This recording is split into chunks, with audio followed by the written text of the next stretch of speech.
So this is a presentation that I did for part-time staff and newer full-time staff with Promise. So I've just kind of tweaked it a little bit for you all who are going to practice your elevator speech or your elevator pitch.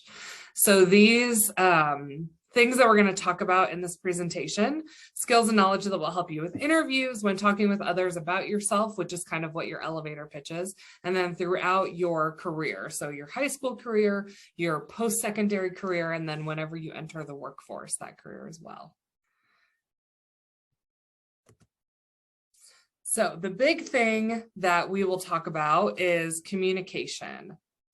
So these tips and tricks are going to help you out whether you're doing an interview, which could be for a school or a scholarship or for a job, or maybe you're interviewing someone, maybe you're on the newspaper staff and you're interviewing someone for a story or anything like that. It will help whether you're doing it in person or virtually, because we know some things obviously like this meeting are happening on Zoom. This will work whether you're in a meeting or working with someone that you work with often or people you don't usually communicate with.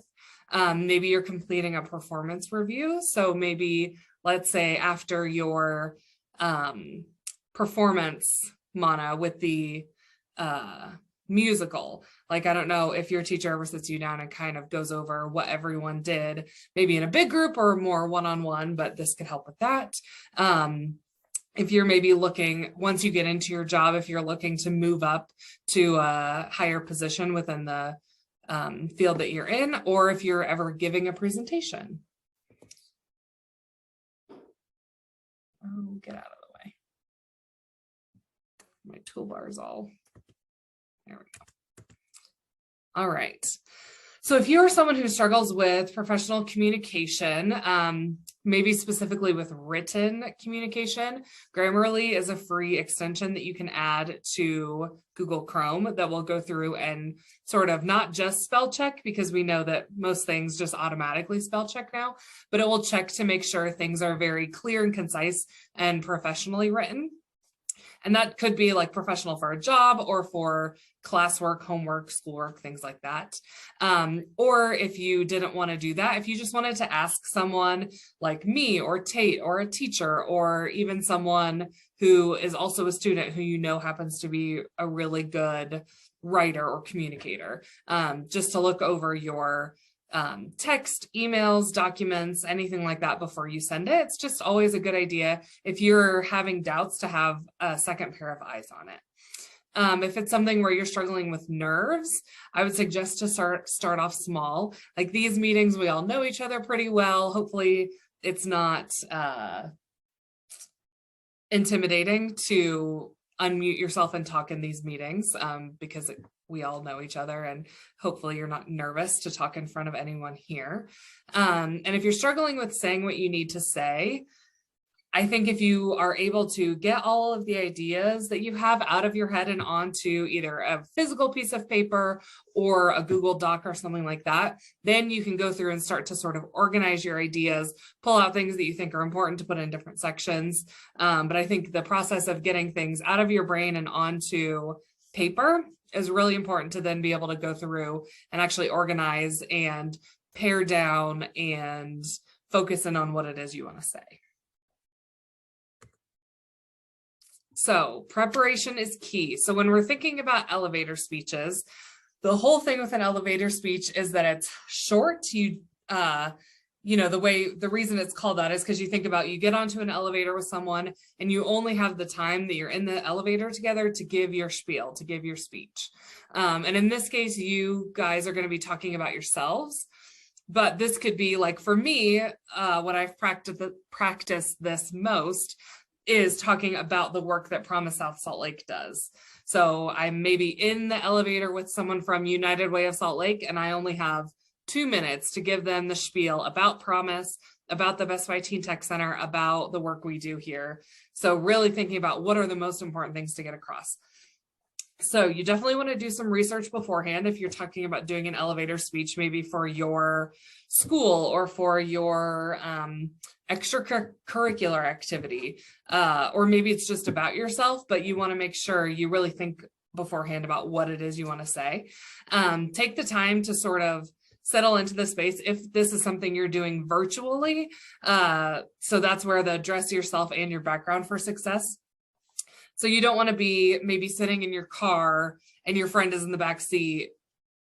You know, that doesn't come across as very professional if you happen to be doing this on Zoom. So just make sure you're in a quiet place. Like I moved myself into the music studio because I knew I was going to be the one talking. So I wanted to be in kind of a quiet, enclosed space where I could control everything.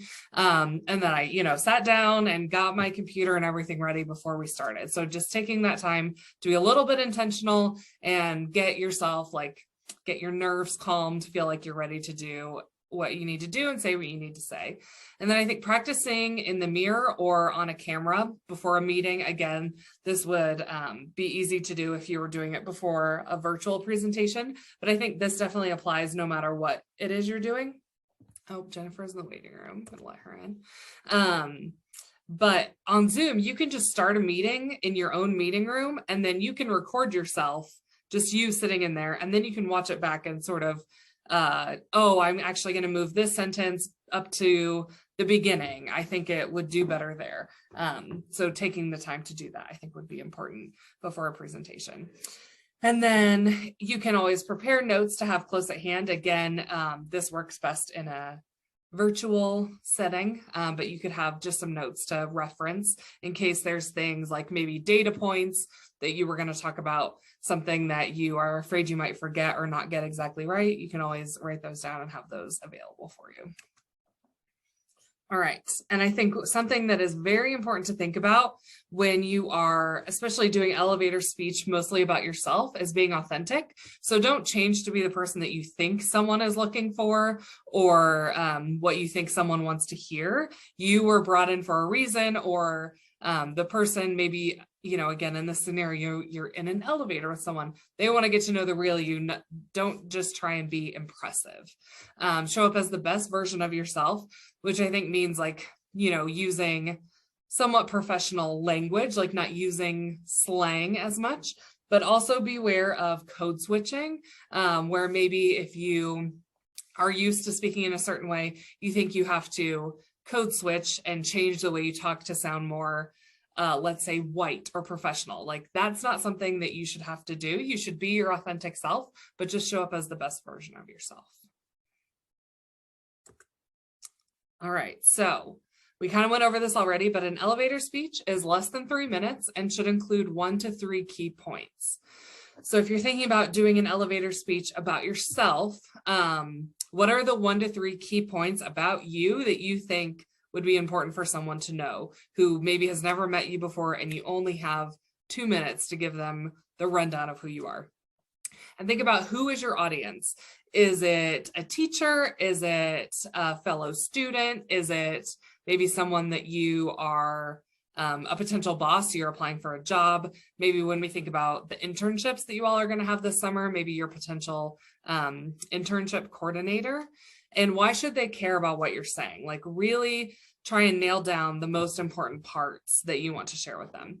And then think about what sets you apart, and highlight data was left over from what the presentation was before about promise. But if you have any data about yourself, that could be a really interesting thing to include and would maybe be impressive to someone. So what we are going to do now is practice. So I want you all to either get out a piece of paper or open up a Google Doc and start to write out some things that you think you would include, in an elevator speech.